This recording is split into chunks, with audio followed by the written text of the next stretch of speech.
Hey peeps, Scott Velasquez here, youth pastor at Journey's Crossing, and I'm on a walk run because my daughter watched a movie called Brittany Runs a Marathon on Amazon Prime, and God, in the middle of that movie, challenged her to run an actual marathon. Never watch that movie with your almost adult child, because her first person to ask to run it with her, this guy. So Monday was my first training day, which is pretty crazy. I think my knee is messed up. Man, I'm sounding older and older. Anyway, I'm gonna try to keep this short. So last week, I did my first JC video devotion, and it was cool, talking about nothing. You can go check it out on our YouTube channel, JC YouTube channel, or you can check out our other devotions there from staff, or our youth groups from last week, or stuff from our kids ministry. They're putting out great content. Our adult worship services that we've been filming. There's a lot of stuff there at that channel. So people have been saying about these devotions, thank you so much for getting away from all the coronavirus talk. Appreciate that so much. Yeah, I'm going to talk about coronavirus today. Anyway, if you're anything like me, which you may not be, you started out this whole thing a few weeks ago feeling pretty decent, actually. You thought maybe like me, well, maybe it won't last that long, or maybe it's not going to be that big a thing. And then you got more information from credible news sources, and then came the first news about California being told to shelter in place, and then news about Spain and Italy and New York, my home state. And then here in Maryland on Monday, we got the news to stay at home. And thing after thing after thing that popped up on your Facebook feed or on the bottom of your screen news ticker, or the email that you probably got from whichever conspiracy theory friend, maybe there are more than one, considering where we live, whatever email you got, they started, maybe chipping away at your resolve, at your mental health, at your desire to spend some time with God or do things that are healthy for you, maybe your sleep habits. And when I say yours, I really mean mine. It has been a rough few weeks, and that is not news to anybody.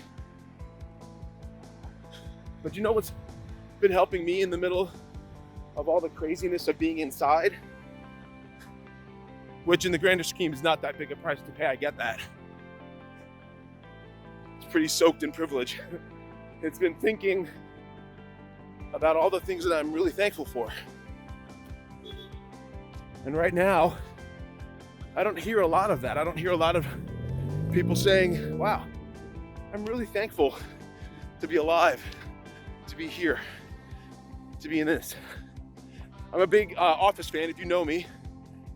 I'm a big Office fan, and one of the actors on that show, John Krasinski, this week on Facebook put out a video called SGN, which is just some good news. And it's worth the watch if you get a chance. But basically, it's just a bunch of really good news that's happening around the world. That it's not all doom and gloom. And I'm finding it a really good practice to spend some time really thinking about the things that God has put into my life that are really good. Last week in my devotion, I ended up in the book of Psalms, where King David, the writer of most of the Psalms, says on God's behalf, "Be still and know that I am God." I hope you've gotten to do that some this past week.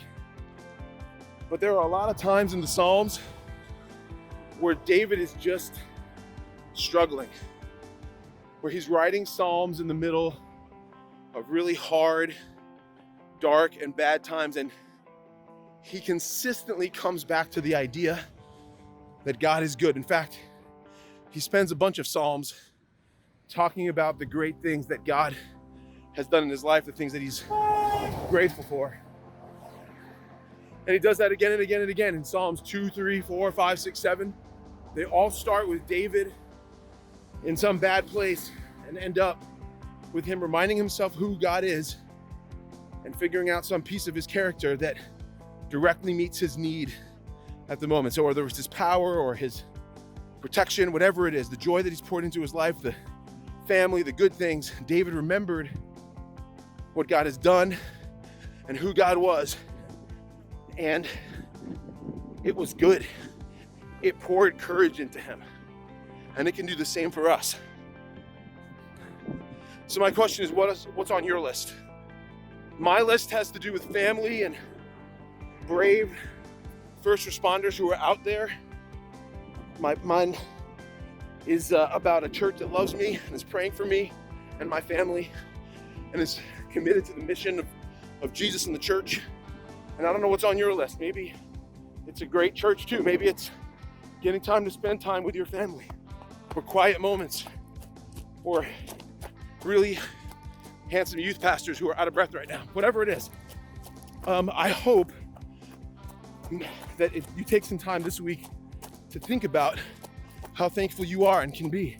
Maybe the activity for tonight is a thankfulness wall where you get out all those post-it notes that are sitting on your desk just collecting dust and break them out between your family and find a wall in your house that needs about 100 post-it notes put up on it, hand them out and have them go to town, making a list of all the things that they're grateful for. Maybe that's the move tonight. And if we do that, if we remind ourselves how good God is and how thankful we can be, maybe we'll sound like David at the end of the beginning of the 40th Psalm, where he says, I waited patiently for the Lord. He turned to me and he heard my cry. He lifted me out of the pit of despair, out of the mud and the mire. He set my feet on solid ground and steadied me as I was walking along. He has given me a new song to sing, a hymn of praise to our God. Many will see what he has done and be amazed. They will put their trust in the Lord, and that will be a good thing. Blessings, everybody. Take some time to be thankful today and see what God does through it. Later.